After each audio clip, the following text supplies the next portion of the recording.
Class 11। Welcome back to the channel. और आज हम लोग कंटिन्यू करेंगे चैप्टर नंबर 3 यानी डिमांड को। कल का वीडियो आप लोगों को तो मिल ही गया होगा। डिमांड का फर्स्ट पार्ट ऑलरेडी अपलोडेड कर चुका है हमने। अब डिमांड का सेकंड पार्ट। तो आज के वीडियो में 2 से 3 टॉपिक हमने कवर करना है और काफी इंपॉर्टेंट टॉपिक है, समझना, और काफी इजी टॉपिक है। तो आज के वीडियो में जो हमें कवर करना है वो सबसे पहला डिमांड फंक्शन, उसके बाद डिमांड शेड्यूल, और एक टॉपिक मैं और कवर करूंगा डिमांड कट। तो सबसे पहले देखो डिमांड फंक्शंस क्या होता है। डिमांड फंक्शंस क्या होता है? Demand functions is nothing but the expressions, यानी डिमांड फंक्शंस एक्सप्रेशंस के अलावा कुछ भी नहीं है। जो भी हमारा डिमांड है, क्वांटिटी डिमांड है, उसको हम लोग एक्सप्रेशंस के फॉर्म में दिखाते हैं, that is called the demand functions. क्या बोल रहे हैं? It refers to the relationship, फिर से वही बात की, रिलेशनशिप है दो लोगों के बीच का। किसके किसके बीच का? Between the various quantity demand and the factors influencing it, कि जो भी कंज्यूमर्स का डिमांड है और उस डिमांड को जो भी फैक्टर्स इन्फ्लुएंस कर रहा है, जो भी फैक्टर्स इफेक्ट कर रहा है, इन दोनों के बीच का जो रिलेशनशिप होता है that is called the demand function. यानी सिंपल लैंग्वेज में समझना है, एक कंज्यूमर जो भी क्वांटिटी डिमांड कर रहा है, किसी भी कमोडिटी का डिमांड कर रहा है, और उस डिमांड को जो भी फैक्टर्स इन्फ्लुएंस कर रहे हैं, जो भी फैक्टर्स अफेक्ट कर रहे हैं, इन दोनों के बीच का जो रिलेशनशिप होता है उसको हम लोग बोलते हैं डिमांड फंक्शन। अब कल के वीडियो में हमने पढ़ा था कि डिमांड मेनली 2 तरह के होते हैं, एक इंडिविजुअल डिमांड और एक मार्केट डिमांड। तो सिमिलरली जब डिमांड 2 तरह के हैं तो डिमांड फंक्शंस भी 2 तरह के होंगे, एक इंडिविजुअल डिमांड फंक्शन और एक market demand function. Individual demand functions and market demand functions. अब इंडिविजुअल डिमांड फंक्शंस क्या है और मार्केट डिमांड फंक्शंस क्या है? यानी सेम, ये जो डिमांड फंक्शंस है हमने भी बताया कि ये बस एक्सप्रेशन है कि जो भी आपका डिमांड, क्वांटिटी डिमांड है और उसको इन्फ्लुएंस करने वाले जो फैक्टर्स हैं उनको जो हम एक्सप्रेशंस के टर्म में दिखाएंगे उसी को मैं बोलूंगा यहाँ पे डिमांड फंक्शन। अब देखो यहाँ पे क्या है डिमांड फंक्शन में, इंडिविजुअल डिमांड फंक्शन कि द फंक्शनल रिलेशनशिप, यहाँ पे वर्ड पे ध्यान देना है, ये फंक्शनल रिलेशनशिप है between the various quantity demand of a consumer and factors influencing it, कि जब एक कंज्यूमर किसी भी चीज का डिमांड कर रहा है और उस डिमांड को जितने भी फैक्टर्स इफेक्ट कर रहे हैं, इन दोनों के बीच का जो रिलेशनशिप होगा that is called the individual demand functions. यानी यहाँ पे एक कंज्यूमर के डिमांड को लेना है और उसको अफेक्ट करने वाले फैक्टर्स दोनों के बीच का relationship that is called the individual demand function. And market demand functions में क्या हमने बताया था, इंडिविजुअल में क्या होता है अ कंज्यूमर, मार्केट में क्या होता है ऑल द कंज्यूमर। तो यहाँ पे क्या है फंक्शनल रिलेशनशिप, ये फंक्शनल रिलेशनशिप होगा between various quantity demand of market, market का मतलब कि ऑल द कंज्यूमर, सारे कंज्यूमर्स का, एंड फैक्टर्स इन्फ्लुएंसिंग इट, कि एक मार्केट में जितने भी कंज्यूमर्स का डिमांड है और उसको जो भी फैक्टर्स इफेक्ट कर रहे हैं, इन दोनों के बीच का जो रिलेशन होगा that is called the market demand function. तो ये फंक्शन बहुत सारा फंक्शन आ गया। अब मेनली ये फंक्शंस को अगर एक्सप्रेस करने बोले कि आप इसको एक्सप्रेस करके दिखाओ, आप इसको कैसे एक्सप्रेस करोगे? तो देखो बहुत आसान है, फंक्शंस को एक्सप्रेस करना बहुत आसान है। जैसे यहाँ पे इंडिविजुअल डिमांड फंक्शंस को एक्सप्रेस करें तो यहाँ पे dx का मतलब डिमांड फॉर गुड्स, यहाँ पे x जो है वो गुड्स को डिनोट कर रहा है। dx is equal to functional relationship of किसका? तो आपने जो फैक्टर्स अफेक्टिंग इंडिविजुअल डिमांड में 5 फैक्टर्स लिखा था वो सारे चीज को यहाँ पे लिख दो कि functional relationship of price of x commodity, इसके बाद प्राइस ऑफ एक्स कमोडिटी के बाद आ जाएगा प्राइस ऑफ रिलेटेड गुड्स, उसके बाद इनकम ऑफ इंडिविजुअल है, इनकम ऑफ कंज्यूमर, उसके बाद टेस्ट एंड प्रेफरेंसेस, और उसके बाद आ जाएगा change in price for future expectation of change in price. तो ये सारे चीजों को आप लिख दोगे, इस तरह से एक्सप्रेस करते हैं हम लोग किसको? इंडिविजुअल डिमांड को। तो यहाँ पे लिखना है आपको कि dx का मतलब होता है डिमांड ऑफ गुड्स या demand for x, x denoted goods. उसके बाद f में आता है फंक्शनल रिलेशनशिप, इस तरह से आपको लिख के दिखाना है। उसके बाद हमारा px का मतलब कि price of A given commodity, price of A given commodity, इस तरह से आपको एक्सप्रेस करके आना है। उसके बाद pr का मतलब होता है प्राइस ऑफ रिलेटेड गुड्स, इसी तरह से आपका y है, y का मतलब होता है इनकम ऑफ कंज्यूमर, ये हो जाएगा हमारा। उसके बाद tf यानी टेस्ट एंड प्रेफरेंसेस, सीबी का मतलब change in price in future expectation.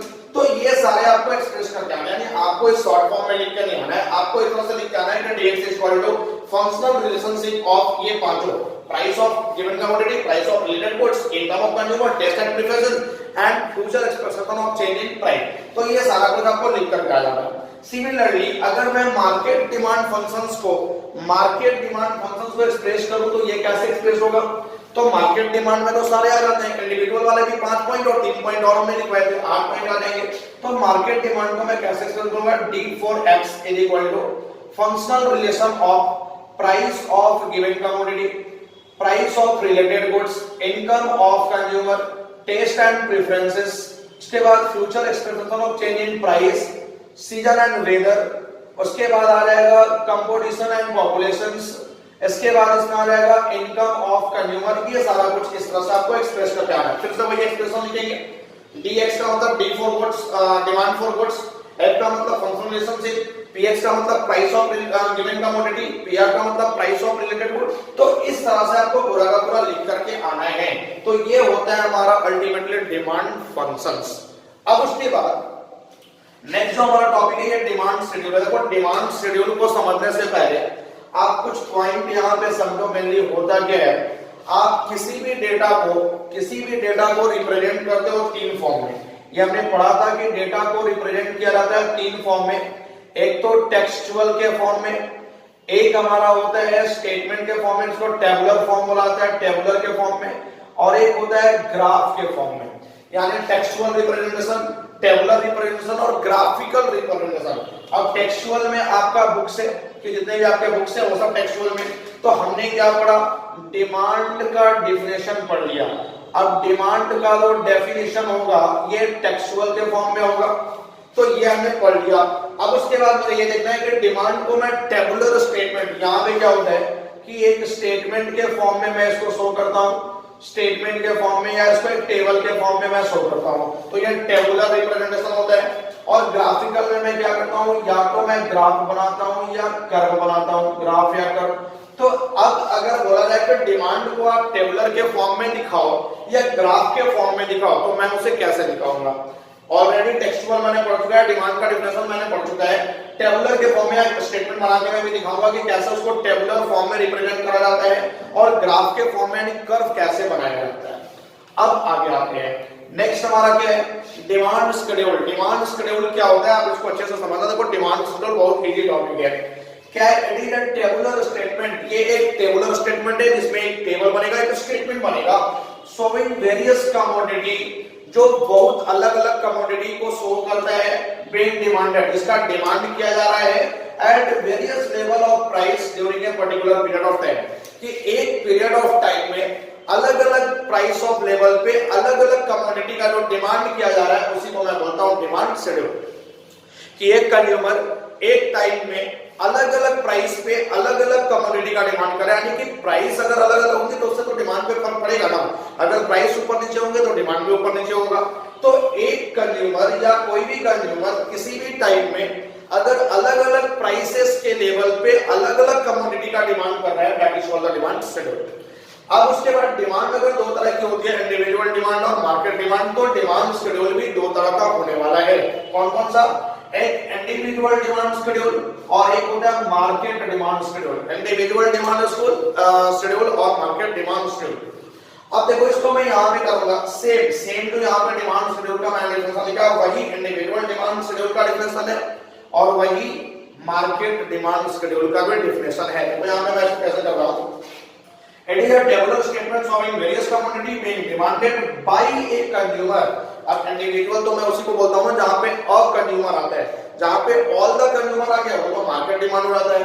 तो यहाँ पे जो मार्केट डिमांड शेड्यूल है ये एक टेबुलर स्टेटमेंट है जो अलग अलग कमोडिटी को शो करेगा जिसका डिमांड किया जाएगा एक कंज्यूमर के द्वारा at various level of price, अलग अलग प्राइस पे of a given period of time. कि एक पीरियड ऑफ टाइम में एक कंज्यूमर्स के द्वारा अलग अलग लेवल ऑफ प्राइस पे अलग अलग कमोडिटी का जो डिमांड किया जाएगा, that is called the individual demand schedule. अब हमारा मार्केट डिमांड शेड्यूल क्या है? तो it is a tabular statement, यही सेम डिफरेंस यहां पे लिखा है, यहां पे क्या रहेगा? Showing various commodity being demanded by all consumer, यहाँ पे ऑल कंज्यूमर था, यहाँ पे ऑल कंज्यूमर है कि जब सारे कंज्यूमर एक पर्टिकुलर पीरियड ऑफ टाइम पे अलग अलग लेवल ऑफ प्राइस पे अलग अलग कमोडिटी का डिमांड करेंगे, that is called the demand schedule. ये हो गया डिमांड शेड्यूल। अब यहाँ पे ये बोला गया कि एक टेबुलर स्टेटमेंट है, तो इसको कहेंगे स्टेटमेंट के फॉर्म में दिखाया जाएगा। अब देखो इसको स्टेटमेंट के फॉर्म में कैसे दिखाया जाएगा, वो हम लोग समझते हैं कि जनरली इसको स्टेटमेंट के फॉर्म में कैसे दिखाना है। इंडिविजुअल डिमांड शेड्यूल, और आप नोट्स इस वीडियो में डाल करके बना लेना, अगर आपने नोट्स नहीं बनाया तो मैं इसको इरेज कर रहा हूँ। यहाँ पे स्टेटमेंट के फॉर्म में कैसे दिखाया जाएगा, तो एक मैं प्राइस ले लेता हूँ, प्राइस जो रहेगा ये हमेशा रुपीज के फॉर्म में रहेगा, और एक मैं क्वांटिटी डिमांड ले लेता हूँ, क्वांटिटी डिमांड जो रहेगा ये हमेशा यूनिट के फॉर्म में रहेगा। ये हो गया, ये मैं ले लेता हूँ स्टेटमेंट हो गया। अब यहाँ पे प्राइस जो है वो कंटिन्यूअस बेसिस पे इंक्रीज हो रहा है, 1 2 3 4 5 इस तरह से इंक्रीज हो रहा है।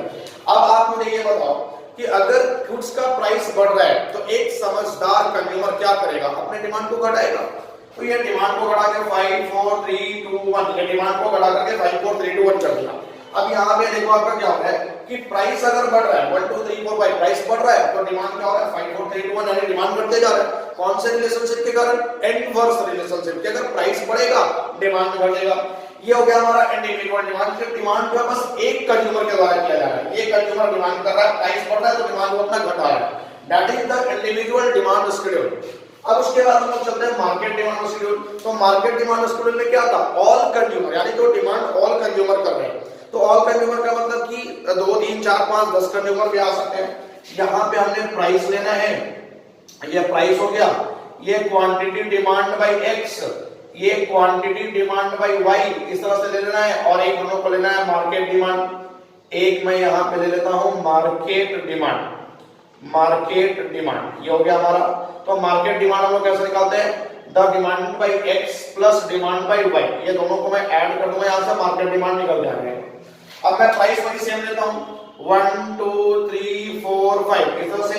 तो प्राइस अगर बढ़ेगा तो किसी भी कंज्यूमर का, चाहे वो एक्स कंज्यूमर हो चाहे वाई कंज्यूमर हो, जनरली उसका डिमांड क्या होगा, घटेगा। अब यहाँ पे मैं यहाँ पे लेता हूँ कि जो एक्स का डिमांड था, या पहले एक्स का जो डिमांड था वो पहले था 8, उसके बाद फिर 7 कर दिया, फिर वो 6 कर दिया, फिर 5 कर दिया, फिर 4 कर दिया, इस तरह से। और जो वाई का डिमांड था पहले वो था 7, उसके बाद फिर 6 किया, उसके बाद 5 4 3 इस तरह से। तो दोनों ही का प्राइस बढ़ रहा है तो दोनों ही कंज्यूमर का, कंज्यूमर एक्स का और कंज्यूमर वाई का, दोनों का डिमांड क्या हो रहा है, घट रहा है। प्राइस बढ़ता है डिमांड घटता है। अब मैं यहाँ पे मार्केट डिमांड अगर निकालूं तो कंज्यूमर एक्स का डिमांड और कंज्यूमर वाई का डिमांड दोनों को मैं ऐड कर दूंगा। 8 + 7 15, 7 + 6 13, उसके बाद 6 + 5 11, 5 + 4 9 और 4 + 3 7, इस तरह से मार्केट डिमांड निकल कर आ गया। तो ये बन गया मेरा डिमांड शेड्यूल। इसको मैं स्टेटमेंट के फॉर्म में निकाल रहा हूं, that is called the demand schedule. अब उसके बाद नेक्स्ट हमारा टॉपिक आता है, ये आता है डिमांड कर्व। डिमांड कर्व, अब डिमांड कर्व क्या होता है, सबसे पहले तो आप इसको समझो। डिमांड कर्व कुछ भी नहीं है, ये स्टेटमेंट को मैं अगर ग्राफ के फॉर्म में रिप्रेजेंट कर दूं तो ग्राफ के फॉर्म में रिप्रेजेंट करने का मतलब it is a graphical representation, graphical representation of demand schedule. Demand schedule, ये डिमांड शेड्यूल का एक ग्राफिकल, यानी कि जब डिमांड शेड्यूल को मैं ग्राफ के फॉर्म में रिप्रेजेंट कर दूं तो वो बन जाता है डिमांड कर्व। अब आप बताओ कि डिमांड कितने तरह का था, तो एक इंडिविजुअल डिमांड, एक मार्केट डिमांड। तो डिमांड कर्व भी कितना बनने वाला है, तो एक बन जाएगा इंडिविजुअल डिमांड कर्व और एक बनेगा मार्केट डिमांड कर्व। एक इंडिविजुअल डिमांड कर्व और एक बन जाएगा मार्केट डिमांड कर्व। तो डिमांड कर्व भी दो बनेंगे। अब कैसे बनाना है डिमांड कर्व, तो देखो ये जो टेबल है, ये जो स्टेटमेंट है, इसी को मैं कर्व के फॉर्म में दिखाऊंगा कैसे बनेगा। ये इंडिविजुअल डिमांड शेड्यूल है और ये मार्केट डिमांड शेड्यूल है। अब इसी के हेल्प से बनाना है इंडिविजुअल डिमांड कर्व। तो देखो कैसे बनेगा, सिंपल कि ये मेरा इस तरह से मैं कर्व बनाऊंगा, ये मेरा कर्व है, ये मैं ले लेता हूं एक्स एक्सिस और ये मेरा वाई एक्सिस, ये हमारा ओरिजिन हो गया। अब उसके बाद इस वाले y एक्सिस पे मैं प्राइस ले लेता हूं और इधर मैं क्वांटिटी डिमांड ले लेता हूं। अब देखो यहाँ पे क्या है, इधर क्वांटिटी डिमांड है। तो ये अभी मैं बात कर रहा हूं इंडिविजुअल डिमांड शेड्यूल का। इंडिविजुअल डिमांड शेड्यूल में क्या है, प्राइस 1 2 3 4 5 यानी 1 2 3 4 5 ये प्राइस है हमारा 1 2 3 4 5। और इधर मैं ले लेता हूं क्वांटिटी डिमांड। तो क्वांटिटी डिमांड क्या है 5 4 3 2 1 यानी मैक्सिमम मुझे 5 तक जाना है। तो 1 2 3 4 5 ये हो गया 1 2 3 4 5। अब उसके बाद इस स्टेटमेंट को आप वहां पे प्लॉट कर दो। क्या है, अगर प्राइस पर 1 है तो क्वांटिटी डिमांड 5 है, यानी प्राइस 1 तो क्वांटिटी डिमांड है 5, यानी इस पॉइंट पे आके मैच कर रहा है। उसके बाद प्राइस अगर 2 है तो क्वांटिटी डिमांड 4, प्राइस अगर 2 है तो क्वांटिटी डिमांड 4 है, इस पॉइंट पे आके मैच करेगा। उसके बाद प्राइस 3 है तो क्वांटिटी डिमांड भी 3 है, प्राइस 3 है तो क्वांटिटी डिमांड भी मेरा 3 है, इस पॉइंट पे आके मैच करेगा। उसके बाद प्राइस 4 है तो क्वांटिटी डिमांड 2 है, प्राइस 4 तो क्वांटिटी डिमांड 2, इस पॉइंट पे आके ये मैच कर रहा है। और लास्ट वाला क्या है कि प्राइस अगर 5 है तो क्वांटिटी डिमांड 1 है, प्राइस 5 तो क्वांटिटी डिमांड ये हो जाएगा 1, इस तरह से इस पॉइंट पे आके ये मैच करेगा। अब उसके बाद इन सारे पॉइंट को आप जोड़ दो, सारे पॉइंट को जोड़ोगे तो ये कर्व मेरा निकल कर आ रहा है, ये मेरा कर्व हो गया। सारे पॉइंट को जोड़ने के बाद ये कर्व यहां से निकल के आया, तो ये जो कर्व निकल के आया ये डिमांड कर्व है, क्वांटिटी डिमांड। अब देखो यहाँ पे क्या हो रहा है कि आपका कर्व ऊपर से नीचे की ओर जा रहा है, तो ऊपर से नीचे की ओर जा रहा है का मतलब कि ये डाउनवर्ड स्लोपिंग हो गया। अगर आपको इसके बारे में लिखना हो कि आप इस कर्व के बारे में कुछ लिखो तो इट रेफर्स टू या it shows the downward sloping, ये डाउनवर्ड स्लोपिंग जा रहा है। अब ये डाउनवर्ड स्लोपिंग क्यों जाता है, आपने टीपीसी पढ़ा है प्रोडक्शन फैसिलिटी का, वहां पे अगर कर्व डाउनवर्ड स्लोपिंग ऊपर से नीचे की ओर जा रहा है तो कर्व क्यों जाता है, तो because of inverse relationship, because of inverse relationship, inverse relationship के कारण हमारा जो कर्व है वो ऊपर से नीचे की ओर आ गया। तो ये हो गया हमारा इंडिविजुअल डिमांड कर्व, इसको मैं बोलूंगा इंडिविजुअल डिमांड कर्व। अब उसके बाद मुझे मार्केट डिमांड कर्व बनाना हो तो मार्केट डिमांड कर्व मैं क्या करूंगा, इस तरह से बनाऊंगा। ये हो गया मेरा मार्केट डिमांड कर्व, इधर y एक्सिस इधर x एक्सिस, ये मेरा ओरिजिन हो गया। अब देखो जब मार्केट डिमांड कर्व बनाना होगा तो आप क्वांटिटी डिमांड ऑफ x और क्वांटिटी डिमांड ऑफ y को हटा दोगे, सीधा मार्केट डिमांड लोगे, क्योंकि दोनों का डिमांड को मैंने टोटल तो किया ना x और y का डिमांड। तो इस डिमांड इस y एक्सिस पे मैं ले लेता हूं प्राइस, प्राइस तो सेम है मेरा 1 2 3 4 5, तो ये हो जाएगा 1 2 3 4 5, ये मैं प्राइस ले लिया यहां पे 1 2 3 4 5, ये मेरा प्राइस हो गया। उसके बाद इधर x एक्सिस पे मैं ले लेता हूं क्वांटिटी डिमांड। क्वांटिटी डिमांड क्या है, देखो यहां पे जो आपका क्वांटिटी डिमांड है वो मैक्सिमम कितना 15 गया है, मैक्सिमम 15, तो मैं यहां पे 3 का पेयर ले सकता हूं, 3 6 9 12 15, 3 का पेयर मैं लेऊंगा तो आप 15 तक मैं पहुंच जाऊंगा। अब उसके बाद देखो यहां पे अगर मेरा प्राइस हो, इसको प्लॉट कर देना वहां पे, अगर मेरा प्राइस 1 है तो क्वांटिटी डिमांड क्या, मार्केट डिमांड क्या है 15, तो 1 पे 15 ये यहां से चलेगा और यहां इस पॉइंट पे आके ये मैच करेगा 1 पे 15, 1 पे 15 इस पॉइंट पे आके मैच करेगा ये। उसके बाद अगर मेरा प्राइस 2 है तो मार्केट डिमांड 13 है, तो प्राइस 2 और मार्केट डिमांड 12 से थोड़ा सा आगे जाएगा, इस पॉइंट पे आके मैच करेगा।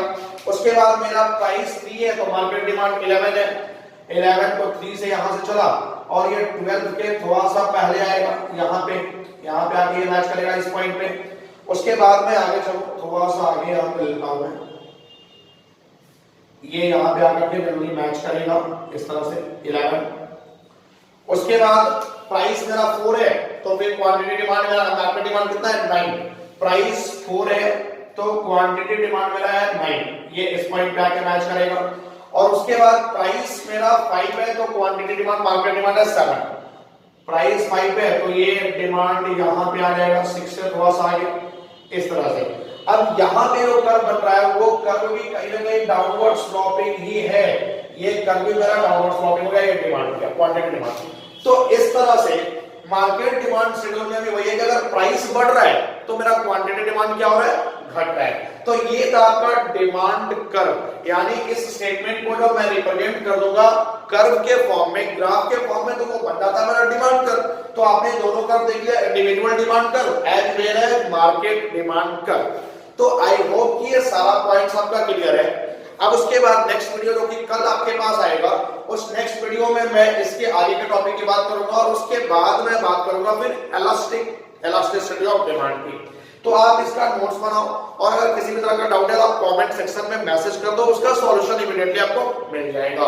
इसका नोट्स बनाओ, एनसीईआरटी का लैंग्वेज भी पढ़ना मत भूलना, एनसीईआरटी का लैंग्वेज पढ़ते रहो और अपनी रिस्पांसिबिलिटी तो आपको याद है ना, वीडियो को लाइक और शेयर करना बिल्कुल भी नहीं भूलना है। शेयर करो यार, लोगों तक पहुंचाओ। यहाँ पे लोगों को इन्फॉर्मेशन मिलना चाहिए कि अकाउंट्स, बिजनेस स्टडी और इकोनॉमिक्स तीनों एक ही चैनल पे अवेलेबल है। Thank you.